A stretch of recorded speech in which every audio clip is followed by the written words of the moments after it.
Edward Theodore Gein was born on August 27, 1906, in Crosse County, Wisconsin, into a family already fractured by fear, religion, and isolation.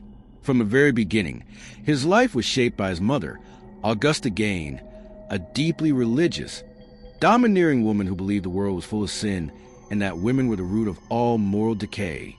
She despised alcohol, sex, and modern society, and she raised her sons to fear all three. Ed's father, George Gein, was an alcoholic and largely absent, drifting through life and leaving Augusta to rule the household with iron discipline. Ed grew up on a remote farm near the town of Plainfield, cut off from other children and forbidden from forming friendships.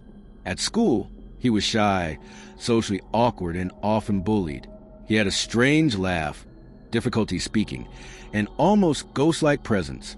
Already an outsider, Augusta taught Ed that women, apart from herself, were immoral and dangerous. She warned him constantly about lust, temptation, and damnation. Any sign of curiosity or independence was crushed. Ed was taught obedience, submission, and fear.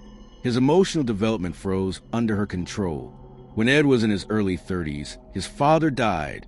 Shortly after, his older brother Henry, who had begun to criticize their mother's oppressive control, died under suspicious circumstances during a brush fire in 1944.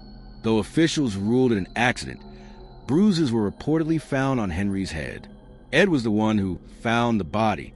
Suspicion lingered, but nothing was proven. 2 years later, in 1945, Augusta Gein died of a stroke. This was the breaking point. Ed, who had lived his entire life under her shadow, was suddenly alone. Instead of freeing him, her death shattered him completely. Ed sealed off the rooms of the house his mother had lived in, preserving them like a shrine, untouched, clean, frozen in time. He confined himself to a small, filthy section of the house and began descending into isolation, obsession, and fantasy. Over the next decade, Ed developed a morbid fixation on death, anatomy, and female bodies. He frequented graveyards at night, exhuming corpses, particularly middle-aged women who resembled his mother. He brought their bodies home and used their skin to create grotesque objects, masks, gloves, lampshades, furniture coverings, even a full woman's suit. His goal was not sexual in the conventional sense. It was transformation. Ed wanted to become his mother. He wanted to wear her, replace her, resurrect her. In 1954, Ed killed Mary Hogan, a tavern owner in Plainfield. Her disappearance was never solved at the time, though Ed would later casually speak of her in the present tense, as if she were still alive. On November 16, 1957, the horror finally surfaced. Bernice Wardens, a local hardware store owner, was reported missing. Police followed a trail that led them to Ed Gein's farm. What they found inside the house defied imagination. Bernice's decapitated body was hanging upside down like a slaughtered animal. Her organs had been removed. Human skulls were turned into bowls. Faces had been peeled and preserved as masks. Furniture was made from human remains. The house was a museum of death, stitched together from years of grave robbing and murder. Ed was arrested that same night. When questioned, he was calm, polite, and cooperative. He confessed without emotion. To him, death was ordinary.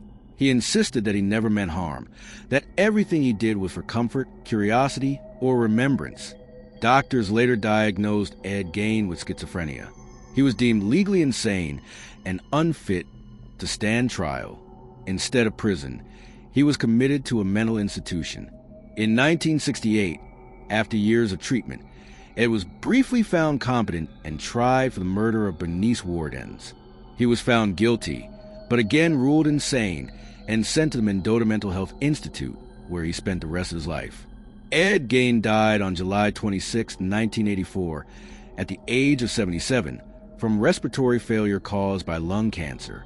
He died quietly, without spectacle, far removed from the horrors he left behind. Yet his legacy lived on. Ed Gein inspired some of the most terrifying fictional killers in history.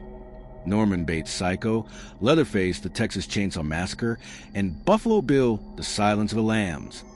Unlike many serial killers, his crimes were few, but their psychological depth and grotesque nature left a permanent scar on American true crime history. Ed Gein was not born a monster. He was shaped by fear, isolation, control, and obsession until the line between death and identity disappeared completely.